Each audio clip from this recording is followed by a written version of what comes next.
Júlio, para começar, você faz parte de uma empresa inovadora. Está criando um modelo de negócio que não existia aqui no Brasil antes, né? Ela é tida como inovadora em modelo de gestão, inovadora em modelo de negócio, inovadora de muita coisa. Central de atendimento é inovadora também? Legal, Rodrigo. Bom dia a todos. Tão jovem quanto o Hotel Urbano é o Júlio no Hotel Urbano. Faz 4 meses que eu estou no Hotel Urbano, venho de uma grande empresa que é a Embratel e trago sim um DNA de uma inovação no atendimento, do relacionamento com o cliente, até corrigindo, Rodrigo. Eu não sou responsável pela central de atendimento do Hotel Urbano, sou responsável pela central de relacionamento ao cliente do Hotel Urbano. Por que a gente mudou? Isso, a parte da cultura já muda no nome de quem atende, de quem presta serviço para o cliente. Nós no Hotel Urbano queremos realmente revolucionar o mercado de atendimento online. Não sei se todo mundo sabe, o Hotel Urbano não é uma empresa de compras coletivas, como muitos pensam, é uma empresa de turismo online. Ela proporciona, através do seu modelo de negócio, a viagem para muitas pessoas que até bem pouco tempo nem pensavam em viajar. Então, a partir do pressuposto que você está mexendo com o planejamento da família, você está mexendo com algo que já traz insegurança, que é algo que às vezes você fica 10 meses planejando, e tem um momento para você dar aquele tiro, que são as suas férias, de repente. Então, do outro lado da linha, a gente tinha que ter pessoas que realmente se engajassem com esse cliente e trouxessem algo muito maior do que operacionalizar um atendimento. Tinha que ter alguém que se relaciona com o cliente. Ou seja, tirar o aspecto apenas fazer acontecer e entrar com um grau de intimidade. E somente relacionamento faz com que você entre num grau de intimidade ao ponto do outro lado da linha perceber que você está ali para ajudar. E quem sabe até tornar o atendente ou a pessoa que está ali representando a empresa como um amigo, né? Um pseudo-amigo, mas que vai resolver todos os seus problemas e vai garantir que essa insegurança não se transforme em frustração. Então esse é o papel do Hotel Urbano, esse é o pensamento do Hotel Urbano. E a gente, eu hoje considero que a gente tem a roda do carro e o carro está andando. A gente gostaria muito de trabalhar, estamos trabalhando em projetos bem inovadores para a gente garantir que comece a colocar esse carro com acessórios. Ou seja, esse carro vai chamar atenção, esse carro vai ser um fruto realmente de ostentação, mas ostentação do fato de que as pessoas vão admirar o Hotel Urbano como sendo um atendimento diferenciado, em excelência em atendimento. A gente está pensando muito do outro lado da linha, né, de quem liga para a gente, mas também tem que pensar em quem atende. E isso é uma preocupação muito grande do Hotel Urbano. Assim, quando a gente fala de tratar bem o consumidor, será que as empresas estão tratando bem de quem está do lado de cá representando essa empresa? Será que a empresa está investindo na felicidade dessa pessoa ao ponto dela sentar naquela cadeira, ou por trás de um monitor, ou por trás de um headset, e representar a alegria que o produto proporciona para o consumidor? Então, essa é uma preocupação também que nós lá do Hotel Urbano estamos com afinco. Nós criamos lá um projeto, que é o projeto Faculdade HU, o nome realmente é um pouco forte, Faculdade HU, mas o conceito é carregado de coisas boas, onde a gente vai trabalhando desde o conceito de atender bem, um conceito de felicidade, mostrando para que essas pessoas que esse sorriso na voz é um processo. Pedir para um atendente seu ter sorriso na voz é como se você estivesse pedindo para ele ir atrás de um processo que você escreveu. Sorriso na voz é utópico. O que é certo? É ele estar sorrindo. Porque ao momento que ele está sorrindo, ele consegue passar para o cliente que está do outro na linha a tranquilidade e a vontade realmente de resolver qualquer consideração, seja ela uma informação, seja ela uma reclamação, qualquer outro tipo de atendimento que o cliente esteja necessitando. Então, pensar na pessoa que está do outro lado, sim, mas pensar também de quem está aqui trabalhando, representando a nossa empresa, mais ainda. A gente está chegando uma lista aqui de perguntas muito, muito legais. Eu vou tentar intercalar entre as perguntas de vocês e as perguntas de quem está online, tá? Continue mandando perguntas, por favor, pessoal. A primeira pergunta que enviou foi o Rodrigo. Ele diz o seguinte: eu gostaria de perguntar aos palestrantes qual é a visão de cada um para atendimento personalizado. Vamos tentar sempre pensar no lado da inovação, né? A gente está vivendo um momento onde o consumidor se apaixona pela empresa que atende ele bem. Isso. Por isso que eu abri a discussão aqui te fazendo a pergunta. Tem algo mais inovador do que atender bem o cliente, do que encantar o cliente? Não. Isso tem um preço também, né? Talvez a inovação tenha que vir para suportar essa relação. Então, Júlio, ficou para você o final, né? Essa balança ela também tem que ser observada. Então, atendimento de qualidade, encantar o cliente, atender ele de forma personalizada, que foi a pergunta que chegou, mas a inovação, tem que ter alguma inovação para suportar o equilíbrio dessa balança, né? Com certeza. Eu continuo dizendo assim, a gente tem que trabalhar nas pessoas, sim, mas a gente tem que dar ferramentas para que elas consigam fazer melhor o seu trabalho. Okay. Eu acho que tudo é um conjunto, né? Tem que ter o equilíbrio. O Paulo falou uma coisa muito legal. A gente tem que ter equilíbrio. Não pode deixar over para ninguém, nem para a empresa, nem para aquele que está sendo atendido. Mas achar um equilíbrio quando você está inovando também é uma missão difícil. Porque você está com uma vontade tão grande de implementar, está com uma vontade tão grande de fazer acontecer, já que aquilo você entende que vai ser revolucionário, que talvez você perca a mão. E talvez em algum momento você não consiga equilibrar e talvez o grau de utilização daquilo vai fazer você recuar e de repente achar alternativas melhores que aquela. Mas eu sempre considero que a ferramenta versus a pessoa que está do outro lado da linha, um componente muito importante para que a gente consiga atingir um encantamento. É para isso que as ferramentas estão ali. As ferramentas estão aí para somar e junto a você está conquistando o seu cliente. E não contra em nenhum momento. Então você tem que aprender a utilizá-la para acabar não jogando aquela ferramenta, aquele investimento no lixo, que o cliente acaba virando as costas para você. Entendeu? Ok. Chegaram algumas perguntas aqui falando sobre atendimento automatizado. E a gente fala de todos os canais, né? Vem sendo um investimento grande no mercado em atendimento automatizado. A Jussara contou um pouquinho na Algar, mas a gente está vendo isso em praticamente todos os mercados, né? Vocês acham que o atendimento automatizado é um modelo de inovação? Eu acho, Rodrigo, que a gente tem que atender a demanda do cliente. Eu acho que a gente tem cliente que tem todos os níveis de atendimento. Então, você tem o atendimento que tem que ser rápido, ele exige isso.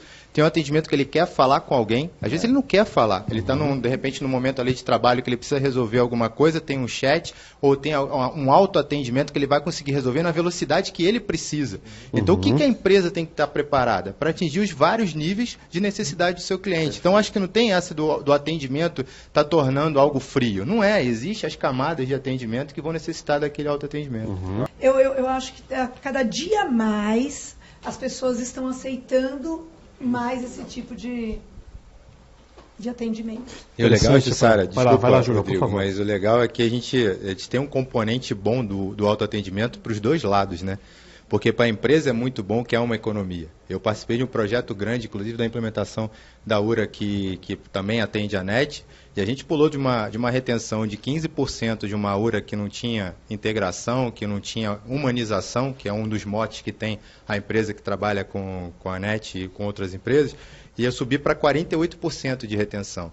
Ou seja, será mesmo que o cliente não gostaria de ter um autoatendimento e um atendimento que dê a ele a agilidade que ele precisa? Claro que sim. Então, eu continuo dizendo, assim, tem consumidor para todo tipo de canal, até porque nós estamos cada vez mais multitarefa. Então, como a Jussara falou, às vezes está fazendo 3 ou 4 coisas que uma delas é você resolver um probleminha que você tem com qualquer empresa que você tem uma relação de consumo. Então, eu acho que realmente é algo que tem que ser colocado em pauta e é bom para das duas partes. A economia em volume de ligações para a empresa custa muito menos do que uma PA de atendimento e satisfaz o consumidor, ou seja, conseguiu achar a fórmula perfeita. Eu acho que o grande trunfo, na verdade, na área de atendimento, é nos colocarmos no lugar do cliente. Fantástico. Daqui a pouquinho a gente vai falar um pouquinho disso, Ludmila. Na verdade, somos clientes de muitas empresas e eu particularmente odeio ser atendida por um robô. Toma tempo e sempre que o atendimento sai do robô e vai para uma pessoa, eu tenho que repetir tudo, né? E aí é um ponto interessante, porque quando a empresa não toma cuidado, e aí nós todos aqui temos essa responsabilidade, quando a empresa não toma cuidado em amadurecer uma inovação, é um equilíbrio difícil também de encontrar, ela acaba queimando o canal. E uma tecnologia que poderia ser fantástica e resolver o problema dos dois lados, atender o cliente e economizar pelo lado de cá, ela acaba criando resistência do lado do consumidor, do lado da pessoa que precisa do atendimento, e a empresa precisa tirar do ar, né? Para a gente lançar a nossa URA inteligente, na antiga empresa que eu representava, a gente ficou quase 3 meses fazendo focus group com os clientes. E foi muito engraçado, porque até a forma como o cliente gostaria de ser abordado na URA, a gente se assustou. Na época o produto ainda era via Embratel, ainda era TV por assinatura da Embratel, hoje, claro, TV, mas a gente perguntava para o cliente... se a gente atender você de uma forma um pouco mais usual e que não seja de uma forma... Eu falei, não quero. Se eu estou comprando o produto da Embratel, eu quero ser chamado de senhor. Porque a Embratel não é uma empresa que pode me chamar de qualquer jeito, não pode me chamar pelo nome, ela tem que me chamar como senhor. Então, quando você está falando de resultados, Se você começa a olhar o que o cliente deseja, a forma que ele gostaria de ter aquele produto ou serviço sendo consumido pelo autoatendimento ou pela URA, você vai se assustar. Você vai descobrir que muito dessa não retenção também é por comportamento dele perante aquele canal. Então, eu falo o seguinte, não existe o que é errado, existe o que você não mediu ou o que você não perguntou. Então, muitas das vezes, acho até uma sugestão que eu dou para vocês, é fazer uma pesquisa com um grupo de clientes que não foi retido na URA, para que vocês entendam assim, qual é a necessidade real que ele tinha. Será que vocês acharam que acertaram ou vocês não estavam vendo algum outro tipo de abordagem que vocês deveriam ter dado ali, que seguros que passaram? Os que passaram, por que não perguntar para eles, por que vocês não foram, não consumiram o serviço da URA, já que ele atendia você? Não, mas que não era isso que eu queria, era outra coisa. E quanto à desconfiança, existe uma desconfiança muito grande a partir do momento que você não quebra a credibilidade do canal. Isso é uma coisa que a empresa que atendia a gente, como URA, falava muito, não vamos colocar no ar algo que traga, em algum momento, dúvida para o cliente, porque basta ele não ser atendido em uma vez, ele nunca mais vai ter a credibilidade daquele canal e vai começar sempre a acessar o humano, ou seja, o 9, que todo mundo morre de medo, né? Ninguém quer botar mais file com o atendente no 9. Por quê? Porque sabe que o cliente, quando começa a gravação, ele bota o 9. Isso tem muito da cultura. Acho que a cultura do atendimento é algo que nós vamos construir a partir do momento que a gente gerar credibilidade nos canais de autoatendimento. Inovar no atendimento pode ser entender de verdade o seu cliente? Então, eu ia pegar uma carona que o Júlio falou, exatamente, né, que se encaixa na sua pergunta. Para mim, inovar, a gente usa uma metodologia que chama Design Thinking, né, que é você pensar a partir do desejo do ser humano. Para mim, inovação, a definição de inovação é valor percebido. Isso é inovação, né? Não é uma coisa nova só, é valor percebido. A pessoa precisa perceber valor naquilo. Se a gente... se o nosso consumidor, o ser humano, não perceber valor, a gente não partir do desejo dele, que foi o que o Júlio falou, a partir de pesquisa, de entender, porque a gente fica no achismo toda hora, o cara quer ser chamado de senhor, não, o cara não quer ser chamado de senhor, o meu público não gosta de formalidade, o meu público gosta de informalidade. Pô, se a gente não perguntar pro cara, que é o básico, desculpa aí, né? A gente não vai inovar, a gente vai ficar batendo ponta de faca. Acho que essa é a minha opinião. Então, tudo tem que partir do desejo do ser humano. Para mim, inovação é isso, é valor percebido. O que me assusta é não tornar inovação como departamento, né? Porque assim, se você utiliza só aquilo, você está falando assim, aquilo ali é proforme. Eu tenho um departamento de inovação, que é legal, mas o que ele representa para você e para a empresa? E será que a inovação está sendo para a empresa ou está sendo para atingir o objetivo do cliente? Porque será que está sendo alguma coisa que você fala, não, é um saudosismo? Não, eu quero ter, eu quero ser inovador. Mas será que o cliente está precisando que você seja inovador? Então tem que entender as duas pontas. Aí tem que fazer um elo de ligação, porque quem vai pagar suas contas é ele, entendeu? Então a gente tem que saber o que ele precisa. Eu queria fazer uma pergunta para todo mundo aqui, que é, quem tem efetivamente um canal de atendimento inovador? Que é fora telefone, fora chat e-mail, que já está instituído, social também. Alguém aqui tem um canal de atendimento inovador? Quem tem? Vocês têm? Aqui um canal diferente. Por favor, Júlio. Bom, a gente tem um aplicativo mobile que a gente atende por chat 24 horas. Então a gente considera inovador e a gente teve um projeto agora implementado há pouco tempo e já representa 20% do nosso atendimento por chat, esse canal. Ou seja, era algo que a gente deu o tiro certo. A gente sabia que o cliente precisava, ele necessitava, é algo dinâmico, é algo rápido. A gente lida também com clientes fora do Brasil, então tem a questão do fuso horário. Então você não paga interurbano, você não tem outros tipos de custos e você consegue falar com alguém de uma forma bem ágil e rápida no seu celular, que é algo que hoje em dia faz parte da sua mão, né? Mais ou menos isso, a extensão das suas mãos é o celular. Então, esse a gente considera lá um projeto inovador e que foi um baita de um sucesso. E esse foi um projeto também na percepção, né? Porque eu acho que a gente tem sim a pesquisa, a gente tem que estressar bastante, entender o que o consumidor deseja, mas tem que estar antenado com o mercado também. E tem alguns passos que são passos estratégicos. Você tem que olhar para o lado, para a sua concorrência e de repente você dá um passo um pouco maior. E eu brinco lá na empresa que a gente tem uma palavra que ajuda pra caramba a dar as coisas erradas. Sabe o que é? Faz um piloto. Se tem alguém que duvida do projeto, senta na mesma mesa e fala assim, eu acho que não vai dar certo, tudo bem, vamos fazer um ambiente controlado, vamos fazer um piloto. Então, a maioria dos meus projetos dentro da área tem essa lacuna lá, que é falando, não tem dúvida, não foi unânime, piloto. E vamos testar e vamos ver se funciona. Eu queria fazer outra pergunta, já saindo um pouquinho da tecnologia dos canais de atendimento, que é em relação às pessoas, né? Tudo que a gente fala aqui de central de atendimento é materializado dentro do SAC pelas pessoas que representam as empresas, né? E a gente não tem enxergado também no dia a dia muitos modelos de gestão de pessoas inovadoras, né? Como é que vocês fazem? Como é que vocês têm feito? a gestão das pessoas que estão no front? Eu comecei falando sobre isso, né? Então, eu acho que o meu foco é esse, né? O meu foco é em pessoas. Eu acho que quando a gente tem um público que a gente trabalha, independente do nível da gestão, que você tem engajado com o conhecimento, com o ferramental, você tem um resultado expressivo disso. E a gente lançou o projeto Faculdade HU justamente pensando nesse tipo de mote. A gente tem que fazer com que as pessoas cada vez mais sejam comprometidas, que talvez esse tal comprometimento, entre aspas, tenha sido algo que se perdeu ao longo do tempo na questão atendimento. E agora que as empresas começaram a olhar o atendimento não como o quintal da sua casa, começaram a entender como a antena da empresa, ou seja, a gente tem que começar a investir também naquelas pessoas que colhem esse tipo de informação e te representam. Então, eu continuo achando pessoas como a parte número 1, a prioridade 0 de qualquer projeto que eu faça é primeiro as pessoas e depois a gente vai descendo as camadas e vai tornando o projeto alguma coisa encorpada. Todos nós na sala, ou quase todos nós, lidamos com pessoas que buscam o nosso mercado como primeiro emprego, com turnover que são altíssimos. Como é que vocês têm feito para resolver esse problema? Eu transformei a área de monitoria. Eu não gostava muito desse nome, eu não gosto desse nome. As pessoas que faziam monitoria tinham cargo de auditores na empresa que eu cheguei. E, sinceramente, auditor você teme. Auditor não é alguém que está tentando te ajudar a fazer o seu melhor. E a gente criou uma área chamada excelência. A área de excelência ela é composta de monitoria, ela é composta de comunicação, ela é composta de instrutores de treinamento, porque eu quero que a nossa operação enxergue essa área como uma área que vai ajudá-lo a ser melhor, e não que vai puni-lo pelo que ele não faz. Então, até eu brinco muito com esse lance do conceito, das palavras, do conceito da operação e da cultura, porque eu acho que daí que se começa, né?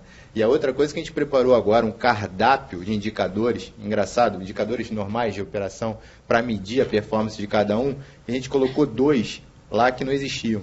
Um é um chamado elogiômetro, que a gente criou essa palavra de brincadeira, ou seja, cada atendente nosso que receba um elogio, ele passa esse elogio para um canal nosso, a gente computa e começa a virar um bônus de desempate para ele, ao mesmo tempo como sugestão.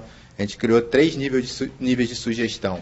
A pessoa que dá uma sugestão que ela não é aplicada, pelo simples fato de ela ter dado a sugestão, ela ganha 1 ponto. Se ela deu uma sugestão que ela é boa, mas naquele momento ela não é aplicável, ela ganhou metade dos pontos. E o ponto integral é quando ela deu uma sugestão que foi aplicada. Isso você traz um pouco desse comprometimento, você traz um pouco desse envolvimento da pessoa e também gerando retenção. Você sabe por que a gente gera retenção desses talentos? Porque esses talentos vão ser premiados de acordo com a performance mensal e anual. E esse é que faz o diferencial. É aí que você traz o seu atendente para dentro da cultura da sua empresa e traz o comprometimento. Ok. Eu queria, Vamos lá. Eu gostaria de aproveitar o gancho do Júlio e ouvir um pouquinho dos 3. Bom dia. Eu sou do Itaú, trabalho na área de treinamento, mais especificamente Itaúcar, né, voltado a cartão de crédito. E você falou em instrutores de treinamento. Gostaria de ouvir um pouquinho dos 3, como a gente inova em treinamento, já que para a gente atingir tudo que a gente falou até agora, a gente precisa investir em qualificação inicial e precisa investir em reciclagens mensais também. Se vocês conseguirem ser rápidos, depois eu queria fazer uma pergunta para o Paulo e abrir mais aqui a discussão sobre outro tema. Vamos lá. Essa pergunta é mais técnica para vocês. Vai você ou eu? Na verdade, treinamento, para mim, é a parte mais importante da empresa, né? Eu costumo dizer que os instrutores, assim, inovação no treinamento, para mim, é engajar cada vez mais os instrutores para eles deixarem de ser tão técnicos e começarem a também ser um pouco humanos. Humanos do ponto de vista de olhar todo o comportamento, desde o comportamento, porque eu conheço instrutores que eles conseguem aplicar bem pela dinâmica, pela facilidade, mas se você for olhar se eles entendem o processo início ao fim, eles não entendem o processo início ao fim. Inclusive, é um trabalho que eu estou fazendo hoje no Hotel Urbano. Eu peguei todos os instrutores de treinamento e falei o seguinte: vocês entendem o processo do início ao fim, ao ponto de vocês conseguirem passar bem o que significa o produto e o conceito do produto?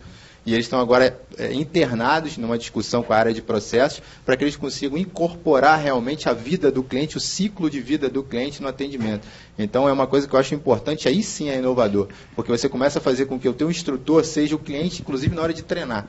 Então ele vai começar a passar o comportamento e as dificuldades, vai vivenciar as dificuldades da pessoa que atende, para que também na hora do treinamento ele consiga se antecipar, ou seja, sempre se antecipar qualquer dúvida, qualquer problema que haja no atendimento, fala assim: você vai passar por isso, e antes de você passar passar por isso? Eu já passei, porque eu sentei lá e também tive essa experiência e vi como é que acontece. O que você faz para sair dessa situação? X, Y, Z. Então, acho que a gente tem que também tornar o treinamento um pouco mais método e um pouco mais também humano, mais pessoas, esse tipo de coisa. E essa, falando de gestão de pessoas, de fato tem uma inovação grande, porque você tira ele só da linha de frente e consegue fazê-lo se sentir parte do negócio, né? Isso. Dentro do P&D, como é que a central, como é que o contato, como é que a demanda do cliente ela é tratada nas empresas de vocês? Ok, nós vamos lançar um produto. Esse produto é inovador, esse produto ele vai criar um mercado, criar um modelo no mercado, mas esse produto também vai gerar uma demanda de cliente. Alguém já participou de uma reunião de P&D onde a central de atendimento estava presente?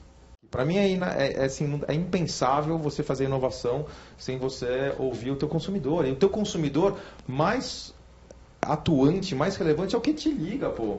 Seja para reclamar ou seja para dar uma sugestão. Esse cara tá ligando, ele tá perdendo um tempo dele para te ligar. Ou seja, a marca é relevante para ele. Então, pô, se a gente não conseguir aproveitar isso, a gente está perdendo uma grande oportunidade, na minha visão. Ok.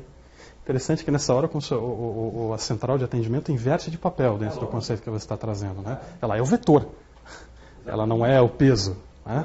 Mas, Rodrigo, isso é uma questão de cultura. Tá. Eu acho que a empresa tem que estar preparada para isso também. Okay. Porque durante muito tempo o atendimento foi o quintal da empresa. Okay. A gente vê aqui várias pessoas dando como exemplo. Eu já participei de várias empresas que tinham esse exemplo de que a gente era o último a ser avisado. E muitas das vezes vinha alguém na mesa quando você falava assim: você esqueceu que eu tenho um prazo de treinar o saque 1 mês? Não, mas o produto tem que sair agora. Tá bom, mas quem vai estar lá no outro lado da linha não vai saber o que é o produto. Então, vale o risco?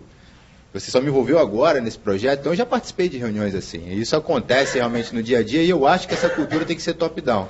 Eu acho que tem a alta gestão da empresa que já tem que começar a disseminar essa cultura para que se envolva o atendimento desde a parte embrionária do projeto até a fase de execução. Porque a gente é muito importante nessa questão. A gente tem que saber o que está acontecendo e tem várias opiniões nossas, dos nossos próprios atendentes, que pode fazer com que esse projeto seja um projeto bem sucedido. Então a gente tem que realmente aproveitar a opinião de quem atende, aproveitar a experiência de quem atende com o cliente para passar. Será que na percepção o cliente vai aceitar esse projeto? Será que ele vai ser um projeto? Não, isso é furada, nem faz isso porque eu já tenho experiência de outro lado que não vai dar certo. Então tem que escutar um pouquinho mais realmente a área de atendimento. Rodrigo, a gente está falando de projetos e inovações e produtos, mas é legal a gente entender que a empresa tem que colocar o índice de satisfação do cliente para cada departamento. Ele tem que permear lá a missão da empresa realmente, inclusive até na PPR, até no bônus da empresa, tem que estar lá a satisfação do cliente como sendo um indicador, para que a pessoa que está no financeiro se preocupe tanto quanto o cliente, quanto você que está aqui na ponta atendendo o cliente. Entendeu? Então, para que ele saiba os impactos, o que eu posso fazer para melhorar, o que eu posso fazer para diminuir minhas SLAs de atendimento, o que eu posso contribuir para que esse cliente esteja satisfeito, mesmo não estando sentado naquela cadeira. Entendeu? Acho que a gente tem que trabalhar para isso. Bacana, gente. Nosso tempo acabou, certo, Luciana?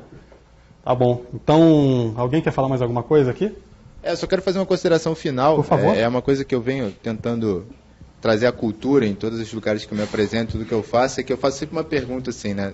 Quando eu inicio uma fala. O cliente tem sempre razão? Aí todo mundo fica no maior debate, né? O cliente tem sempre razão, o cliente tem quase sempre razão. Durante muito tempo essa cultura, esse conceito foi discutido. Não, ele tem quase sempre razão. Bom, gente, eu vou falar uma coisa para vocês. Eu não sou partidário disso. Isso virou uma missão para mim. Dentro da nossa empresa vai estar estampado bem grande, perto da área de atendimento, que não é que o cliente tem sempre razão ou quase sempre tem razão. Para a gente o cliente é a razão.